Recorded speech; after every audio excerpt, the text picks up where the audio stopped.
Assalamualaikum warahmatullahi wabarakatuh. Waalaikumsalam warahmatullahi wabarakatuh. Alhamdulillah wa syukurillah wa nikmatillah la haula wa la quwata illa billah. Pemirsa, kita akan mendengarkan dibacain berita untuk berita-berita berikut ini. Silakan Bung Kameramen. Siap, Bung Alfian. Ini berita tentang Cina lagi nih, Bung Alfian. Jadi ini sebetulnya bahan sudah saya siapkan agak lama, cuman karena ada berita-berita lain yang kita dahulukan, ini baru kali ini Bung Alfian kita munculkan. Jadi narasi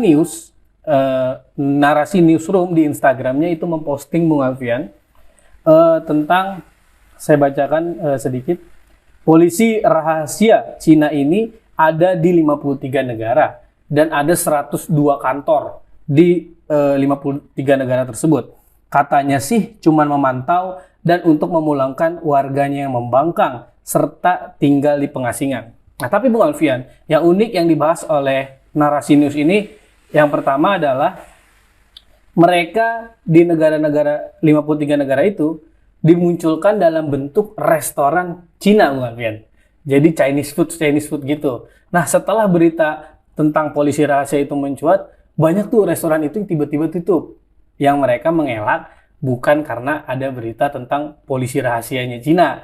Itu yang satu. Nah, kedua, menterinya Cina, menteri luar negeri atau apa, dia membantah kalau Cina melakukan hal tersebut. Bagaimana responnya, Bung Alfian?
Bismillahirrahmanirrahim. Cina dari dulu punya banyak khasanah tentang intelijen, dengan strategi, dengan pola-pola permainan dalam bermain di muka bumi atau untuk menguasai dunia.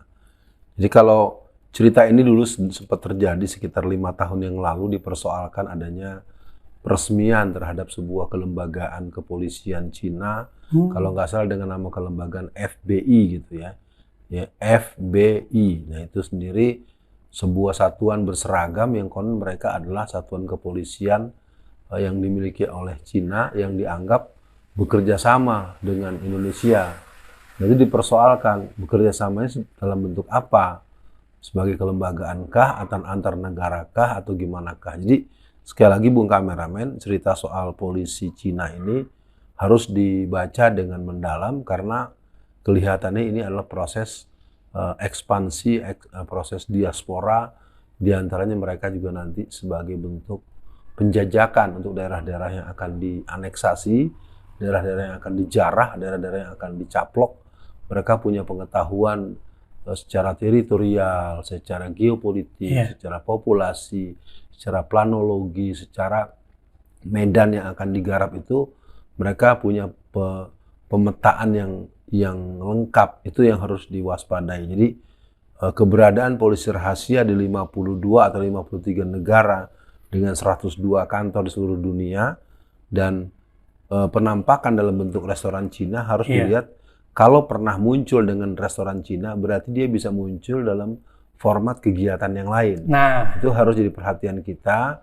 Bisa juga sebagai pusat studi atau perbankan atau mungkin macam hal lain yang tentu tidak bisa secara spontan saya menyampaikannya. Begitu Bung Kameramen. Iya, Bung Alfian, yang Bung Alfian sampaikan tadi itu di Detik News dibahas Bung Alfian 15 Desember 2016. kisah ormas FBI ramai dibahas netizen hingga akhirnya didatangi polisi.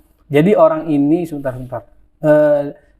Dia mengaku Rudy. Jadi orang yang diwawancara oleh Detik ini namanya Rudy. Rudy menjelaskan posisi ormas FBI sebagai penghubung investor Cina dengan Indonesia. Menurut Rudy, FBI tidak menjalankan bisnis, melainkan hanya mencari partner investor Cina itu. Wah, tapi ini kan berbahaya, Bung Alfian. Artinya ini dia juga bisa sambi ya, Bung Alfian. Sambi memantau, sambi apa gitu. Nah, Bung Alfian, saya kok jadi khawatir ya, Bung Alfian. 53 negara yang dibahas oleh narasi newsroom ini, khawatir salah satunya Indonesia, Bung Alfian. Dan kita nggak tahu, Bung Alfian, karena restoran Cina di mana di Indonesia yang ternyata dia selama ini memantau kita. Ya, Bung Alfian, memang kayaknya perlu Bung Alfian cari nih narasumber yang bisa kita tanya lebih mendalam, Bung Alfian, tentang hal ini. Kayak seru nih, Bung Alfian. Nah, untuk akhir sesi kali ini, Bung Alfian, dengan kita pernah membahas bahwa Cina bla bla bla bla, dengan dia punya kantor rahasia dan kemudian ditambah oleh newsroom mereka berbentuk Chinese food gitu. Langkah awal apa, Bung Alfian, yang perlu dilakukan oleh masyarakat? Minimal mereka juga menjadi waspada, tapi juga tidak gerabak-gerubuk, takut nanti tiba-tiba ada restoran Cina yang beneran orang Indonesia tapi dia keturunan Cina, takutnya asal main hajar aja. Silakan, Bung Alfian. Yang pertama, tetap harus pahami sejarah. Sejarah Cina adalah sejarah diaspora darah. Sejarah Cina adalah sejarah datang ke kampung orang dan mereka tidak balik lagi dan tidak pernah merasa bagian dari bangsa yang didatangi. Itu penting dicatat buat masyarakat. Berbeda dengan orang Arab. Orang Arab kalau dia ada di sebuah daerah dan dia bersatu, dia merasa bagian lahir dan batin. Apalagi mereka seiman, itu yang pertama. Nah, yang kedua, mungkin kepada instansi atau institusi kemasyarakatan harus kembali menghidupkan pola-pola siskamling, pola-pola pertemuan-pertemuan antar warga untuk melakukan identifikasi untuk kemungkinan-kemungkinan terburuk. Karena kekhawatiran ini sebenarnya sudah disampaikan oleh Pak Gatot Nurmantio waktu beliau menjadi Panglima TNI tahun 2016. Beliau sempat mengingatkan hal-hal seperti ini. Yang itu sebabnya beliau dipensiunkan 5 bulan sebelum masa pensiun beliau sampai gitu kan. Itu satu fakta yang juga menjadi pertanyaan banyak orang, kok orang belum pensiun udah diselesaikan dan dikeluarkan surat pensiunnya. Untuk kesempatan kali ini yang jelas bahaya Cina harus dibaca secara lebih komprehensif. Satu, datangnya TKA yang berlimpah. Kedua, kegiatan yang mencurigakan, kelembagaan FBI, polisi rahasia 53 negara dengan 102 kantor. Dan yang berikutnya, sikap-sikap protektif daripada pemimpin negara kita yang kelihatannya kita heran kok orang bukan ikut bersama masyarakat mewaspadai, kok malah jadi sepertinya mempersilahkan walaupun kita tidak cukup punya pengetahuan yang leksikal gitu ya. Sekian dibacain berita. Assalamualaikum warahmatullahi wabarakatuh.